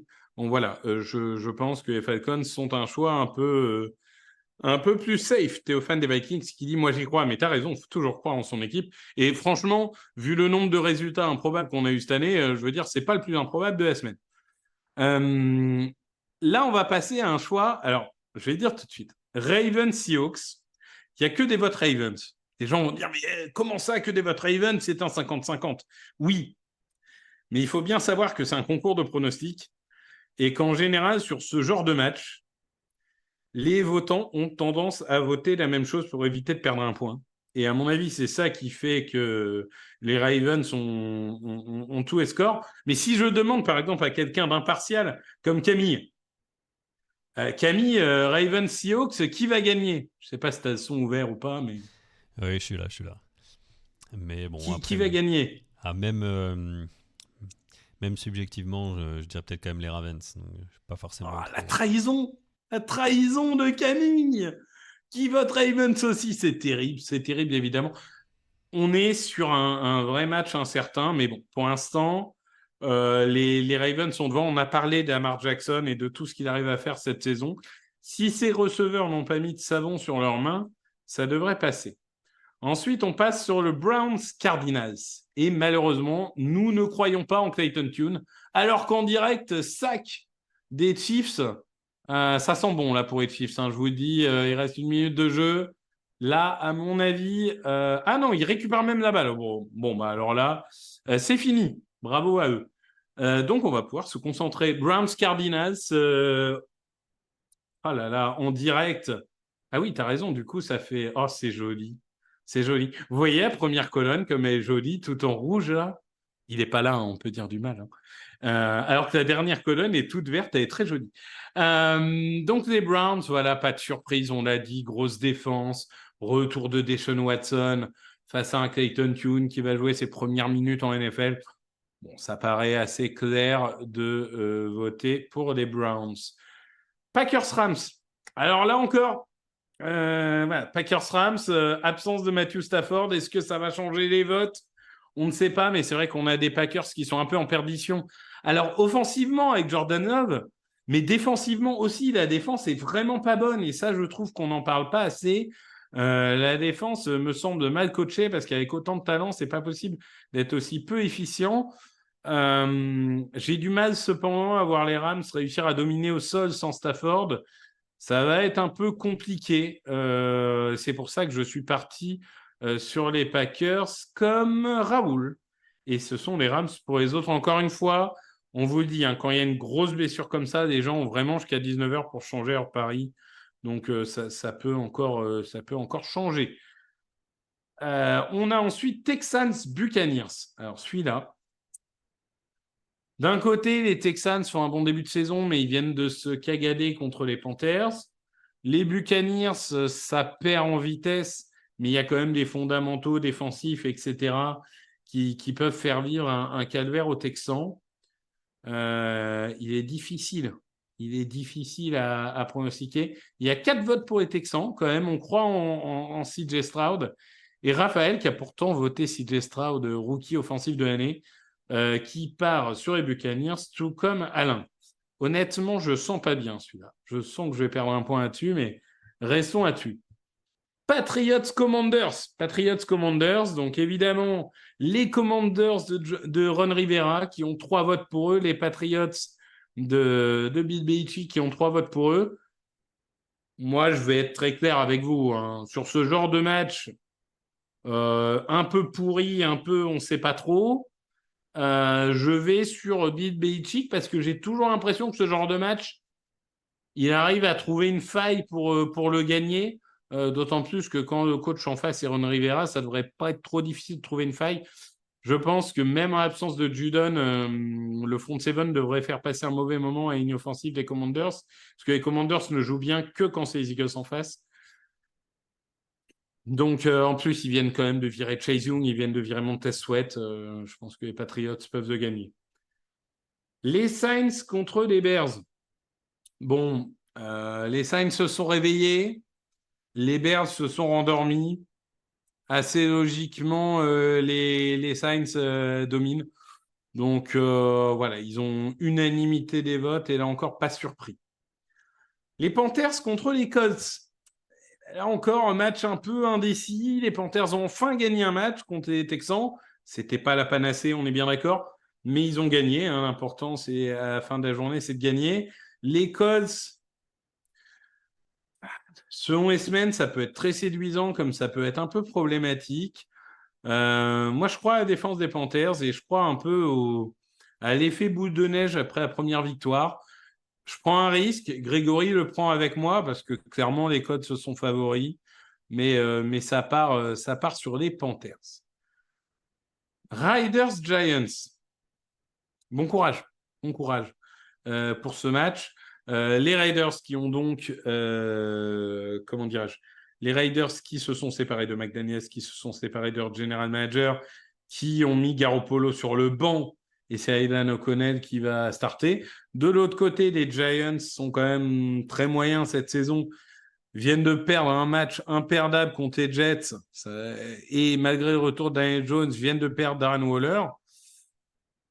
Donc, j'imagine la belle victoire des Raiders 7-3, un truc comme ça, ou 8-7, un score de match de rugby joué sous la pluie et dans le brouillard. Il y a 4 votes pour les Raiders, il y a Raoul et Lucas qui partent sur les Giants.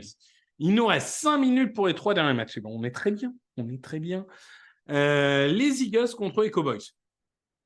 Là encore, un 50-50. Et là encore, le même phénomène que je vous décrivais au niveau des Ravens Seahawks. Moi, honnêtement, je voulais voter les Cowboys un peu par comment dirais-je, par superstition. Quand j'ai vu que tout le monde avait voté les Eagles, bon, bah voilà, évidemment, j'ai voté les Eagles pour pas perdre un point. Mais c'est un match 50-50. En fait, les Eagles, sur le papier, sont assez favoris. Mais bon, ces dernières années, les Cowboys battent littéralement quasiment à chaque fois les Eagles, sauf quand le quarterback s'appelle Cooper Rush ou Ben DiNucci. Donc, voilà, moi, je trouve que l'avantage psychologique est plutôt pour les Cowboys. On rappelle que Dak Prescott, les Eagles, il fait jamais un mauvais match. Hein. C'est sa meilleure équipe en carrière. Donc, pour le coup, voilà, ça va être un 50-50, mais tout le monde part sur les Eagles. Bengals Bills, la revanche du match de playoff. 2 équipes aux dynamiques différentes. Hein. Les Bills, difficiles cette année. La défense n'est plus la même depuis la perte de Matt Milano. Ils ont eu 10 jours pour se préparer, c'est pas négligeable. Les Bengals, par contre, sont vraiment revenus en forme, comme tous les ans. Hein. Ils sont nuls en septembre, tout le monde les enterre, et ils reviennent en octobre et ils disent non, mais il n'y a pas de problème. Ne vous inquiétez pas, on sera là en playoff. Moi, je pars sur les Bengals parce que vraiment, les Bengals, quand ils partent en rouleau compresseur comme ça, ouais, ça me fait peur. Ça me fait peur, honnêtement, pour les autres équipes. J'ai l'impression qu'il faut Patrick Mahomes pour les arrêter. Et encore, parfois, ça ne suffit pas, hein, parce qu'ils sont même allés au Super Bowl. 4 votes pour les Bengals, 2 votes pour les Bills. Lucas et Raoul qui prennent ce risque, encore une fois, c'est pas déconnant. C'est pas déconnant. C'est un match qui peut aller dans les deux sens. Et enfin, le Jets-Chargers. Écoutez, le Jets-Chargers, qui est un match sur le papier largement en faveur des Chargers. Hein. L'attaque, même si la défense des Jets est très bonne, devrait dérouler, etc. Le truc, c'est que les Jets, sur le papier, ils devaient perdre contre les Bills. Sur le papier, ils devaient perdre contre les Eagles. Sur le papier, ils devaient perdre, etc. Et que toutes les semaines, ils gagnent. Donc, est-ce que ça serait très surprenant que les Jets nous fassent un petit 17-14 des familles? Pas tellement, pour le coup. Et honnêtement, je pense que Grégory a raison de tenter. Malgré tout, je pars du principe que Justin Herbert contre Zach Wilson, on va voter pour Justin Herbert. Vous m'en voudrez pas, mais c'est pour moi le vote plus, on va dire, le moins risqué. Voilà, disons-le comme ça. Donc, quand même, semaine assez belle avec seulement 3 unanimités. Et encore, comme j'ai expliqué, 2 unanimités qui sont un peu mécaniques pour ne pas perdre de points, alors qu'il y en a une qui l'est vraiment, hein, l'unanimité des Browns. Ça paraît assez logique. Je vois qu'évidemment, chacun dans le chat va défendre son équipe. Jets, pas impossible. Ben oui, Jets, pas impossible. Hein. Les Chargers ne sont pas très bons contre la course. Effectivement, on peut voir le match à 170 yards de Breece Hall. Pourquoi pas? On va passer sur Unibet. Alors, je ne sais pas, Camille, si tu as moyen, toi, de projeter Unibet ou pas. Ou sinon... Ah bah, oh là là, il est incroyable. Il est incroyable. Camille est le MVP. Hein. Vous pouvez le mettre, Camille MVP, dans le chat. Je vous dis, hein, sans Camille, il n'y aurait pas d'émission, tout simplement. Hein. Les Ravens sont à 1,32. Je vous parlais d'un match 50-50.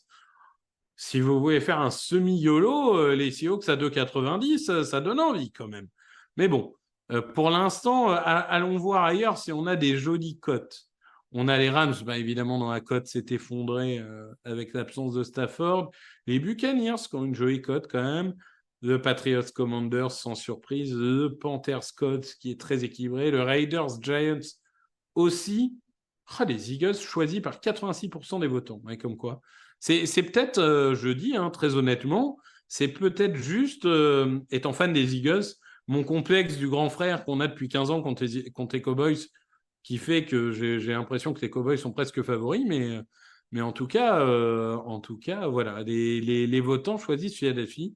Et les Bengals également largement favoris face aux Bills. Qu'est-ce qu'on fait avec ça? Le chat, dites-moi, est-ce qu'on fait un truc bon père de famille ou est-ce qu'on se fait un semi-YOLO quand même en se disant qu'on n'est pas là pour trier les lentilles? Qu'est-ce que vous en pensez? Alors que je vois des Camille MVP partout, c'est formidable. Ça, je suis d'accord. Un petit YOLO, on va faire un semi-YOLO quand même. Évidemment, un message avant qu'on fasse les paris, jouez avec modération, jouez de l'argent que vous pouvez perdre. Si vous sentez que vous perdez le contrôle, il y a des aides qui sont disponibles, que ce soit au téléphone ou sur Internet. Donc, faites-vous aider. Ne restez pas seul dans votre dépendance. Et voilà, si vous sentez que vous perdez le contrôle, vraiment, c'est important. Trop vieux pour les YOLO, mais moi aussi, je suis trop vieux, mais ce soir, nous sommes jeunes. Victoire des Jets. Je suis bien d'accord. On va commencer par ça déjà. On va mettre la victoire des Jets. Ils sont où, mes amis et Jets? 2,26. Allez. On va commencer avec ça, parce qu'on l'a dit, ça peut arriver. Qu'est-ce qu'on a comme équipe qui n'est pas favorite et qui pourrait faire les Buccaneers contre les Texans, 2-12. Et d'ailleurs, ils sont choisis par 61% des votants. Comme quoi, on flaire la bonne affaire, évidemment. Et allez, pour faire plaisir à Camille, on va mettre les Seahawks. On va mettre les Seahawks parce que 2,90, ça se joue. Et du coup, pour une cote de 5 euros, on se retrouve avec une mise de 5 euros. On a une cote de 13,89 et du coup, un gain potentiel de 69,47 euros, 70 euros. Vous pouvez vous payer un restaurant avec votre chérie I ou IE, selon. Si vous avez des enfants, ça va devenir difficile avec 70 euros, mais si vous n'en avez pas, vous pouvez vous faire un resto sympa. Voilà, je vois que ça a dit quoi? Victoire des Raiders. Je suis assez d'accord. J'aurais bien tenté aussi, mais je trouve que la cote est assez basse. Les Vikings, Jaren Hall, j'ai un peu de mal. Personne ne dit Washington. Oui, Washington, ça aurait pu se jouer. Le resto, pas à Paris. Mais quittez Paris. Faites comme moi, faites comme de nombreuses personnes. Quittez Paris. À Lyon, vous avez des restaurants qui sont très bons et pas forcément très chers, parce qu'il n'y a que des bons restaurants à Lyon, évidemment. On va passer au quiz. Allons-y. Camille, je te laisse... alors, je te laisse me guider sur quand est-ce que je commence, quand est-ce que c'est en place, parce que vous allez avoir un bouton pour participer au quiz, si je ne dis pas de bêtises. C'est ça, Camille? Oui, c'est ça, ça va arriver, ça va s'afficher bientôt. D'accord. Bon, en attendant, je lis le chat et tu me dis quand c'est donné. Voilà, là c'est affiché, ça Euh, devrait commencer à être affiché. Ah, Mais c'est c'est pas la le première question. fauteuil, semaine 9, récompense demi-saison. Oui, je vois bien les émoticônes. Les Rams Packers, oui, c'est compliqué, on va dire. Utilisons évidemment. Il faut mettre apparemment le chat en mode émoticône. Je ne sais pas ce que ça Ah veut oui, dire, t'inquiète, Camille. effectivement, ils ont bien raison pour éviter. Moi, je vous laisse avec vos termes de jeunes, là. Voilà. Pas de problème. This room is now in emote only mode. Donc, on est bon. Et du coup, Camille, tu me dis quand on démarre. C'est parti pour la première question. Première question, la facile, la rapide. Qui a remporté le titre de joueur offensif de l'année en 2022? Tyreek Hill, Jalen Hurts, Patrick Mahomes ou Justin Jefferson? Vous avez 14 secondes. La première question, je fais toujours rapidité. Évidemment, plus ça va avancer, plus vous allez voir les questions, entre guillemets, monter en difficulté, ou peut-être pas si vous êtes très bon.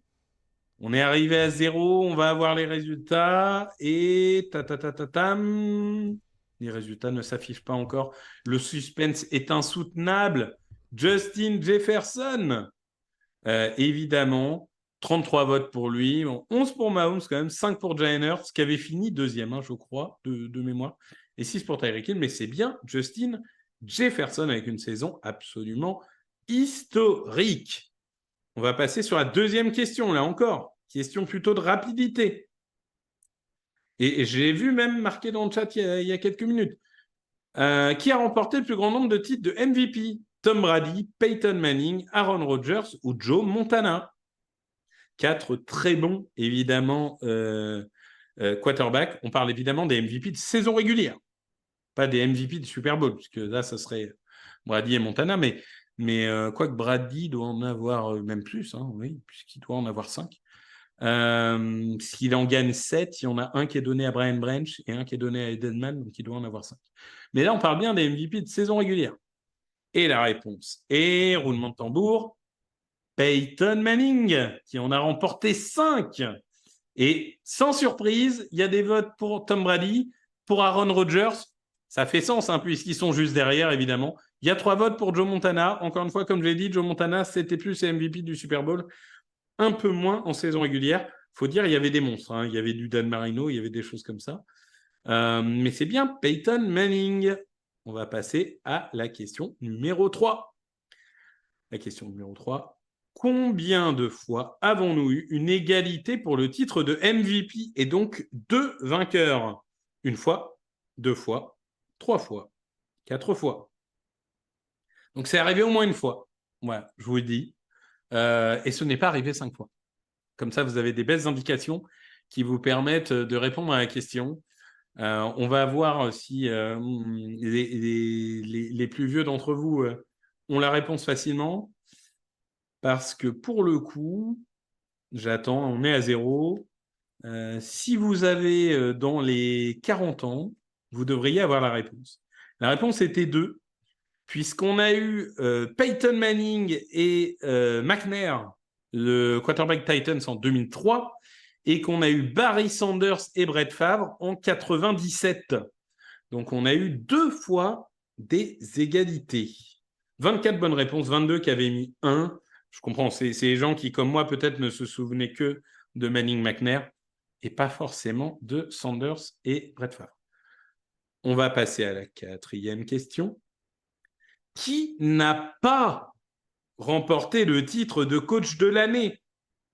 Matt Nagy, Kevin Stefanski, Jason Garrett ou Doug Pederson? Qui ne l'a pas remporté, encore une fois? La question est importante. Je ne veux pas vous induire en erreur.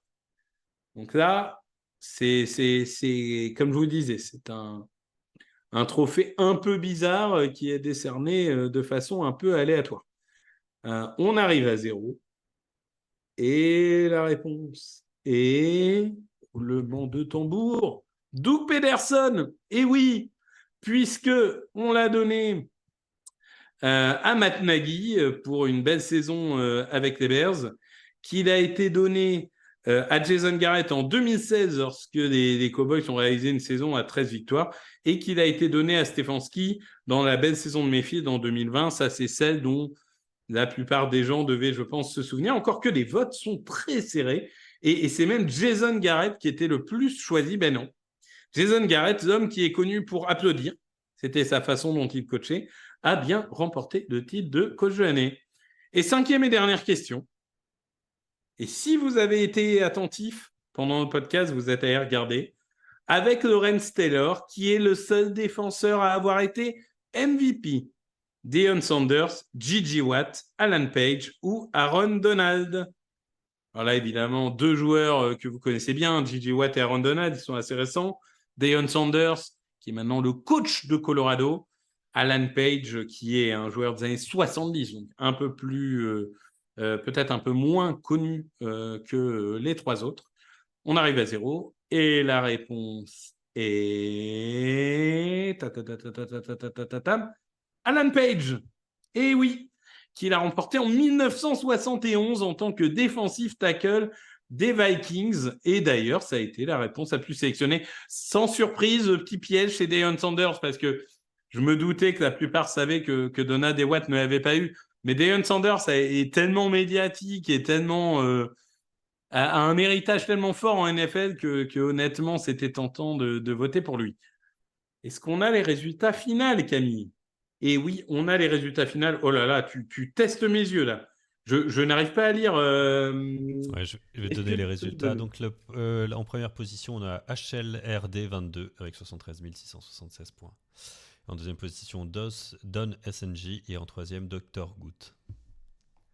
Eh bien, écoute, bravo à eux. Du coup, pour le vainqueur, si le vainqueur peut nous contacter ou sur Twitch ou sur Twitter en message privé, donc contacter Touchdown Actu. Comme ça, on prendra son adresse pour lui envoyer sur Twitch, quelques goodies. Plutôt sur Twitch. Ok, bah plutôt sur Twitch alors, si possible. Comme ça, on récupère l'adresse pour envoyer quelques goodies. Alain fera ça en début de semaine prochaine, quand il sera revenu de son déplacement parisien. Bien, écoutez, il nous reste 5 minutes. Eh bien, faisons des questions. Allez-y. Les émoticônes sont-ils enlevés? Est-ce qu'on peut enlever l'émoticône only? Voilà. Vous avez 4 minutes maintenant. Première victoire de l'année. Bah, félicitations à toi, HLRD 22. Donc, c'est bravo à toi. Théophane des Vikings, 4e. Très bien. Bravo à vous.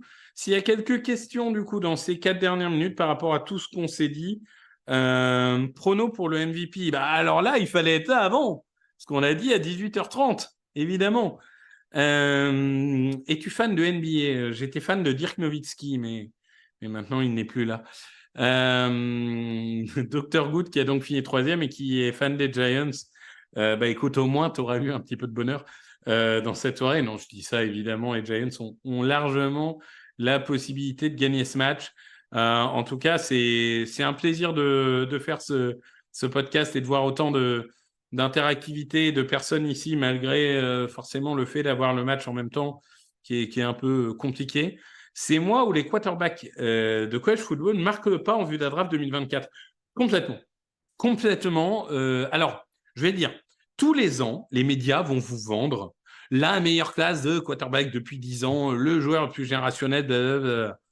Ces gens, notamment les commentateurs américains, doivent faire des clics, doivent donner envie de cliquer. Donc, ils vont toujours vous dire que celui d'après est meilleur que celui d'avant. Mais la réalité, c'est que déjà, la classe n'était pas incroyable avant. Et je trouve qu'il y a des de moins en moins incroyables, en effet. On a 2 joueurs qui sont un peu au-dessus, Drake May et Caleb Williams. Pour moi, Drake May est largement au-dessus de Caleb Williams, mais c'est un autre débat. Et on a un pool de 4, 5, 6 joueurs qui pour moi, sont des deuxième tours, des Michael Penix, des Bonix, des gens comme ça, même si moi, par exemple, Bonix, je ne le prendrais même pas au 4e tour, mais voilà, les sensibilités de chacun, c'est très compliqué. Mais voilà, on a du Riley Leonard, on a du J.J. McCarthy, on a ce genre de joueurs-là. C'est pas fou, soyons clairs. Donc voilà. Les règles ne sont pas claires pour arrêter le chrono en attaque quand un joueur court.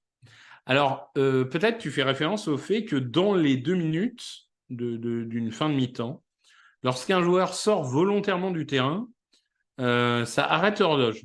Et en effet, ça, c'est assez spécifique. Ça rallonge les fins de match, mais ça permet de mieux gérer l'horloge. Donc, en effet, ça, c'est un peu spécifique. Tes finales de conférence. Alors, avant le début de la saison, j'avais donné quoi? J'avais donné les Dolphins contre les Eagles au Super Bowl. Là, maintenant, je dois avouer que j'ai envie de voir un Eagles-Ravens. Donc, je dirais une finale de conférence Eagles-Niners, une finale de conférence Ravens Bengals, allez, on y croit au rouleau compresseur. Et un petit Ravens Eagles, ça serait pas mal. C'est qui ton joueur coup de cœur des Eagles? Tu as vu jouer Brian Westbrook, parce que sans lui, je ne serais pas devenu fan des Eagles, je serais devenu fan des Rams de Marshall Faulk. Y aura-t-il un match en clair à 19h? Non. Non, non, non. Pour les 2 semaines où il y a un match en Allemagne, le match diffusé par Sixplay, c'est le match de 15h30. Donc à 19h, c'est Game Pass ou c'est Bein. Bein qui fait le Red Zone, qui ne fait pas de match spécifique à 19h. Mais il n'y aura pas de match sur Sixplay. Si les Lions finissent avec un très bon bilan, est-ce que Goff peut être MVP? Faudrait une grosse prestation statistique, mais il peut être dans le top 4. Il est 19h. Du coup, je vais vous laisser. Merci à Beth Garat qui vient de s'abonner. Je vais vous laisser profiter des matchs. Merci à tous. Et je vous souhaite évidemment une très belle soirée. Vous avez un Ravens Seahawks, vous avez Eagles Cowboys, vous avez Bengals Bees. Vous pouvez en profiter. Merci à tous. Merci et bonne soirée. Salut, salut.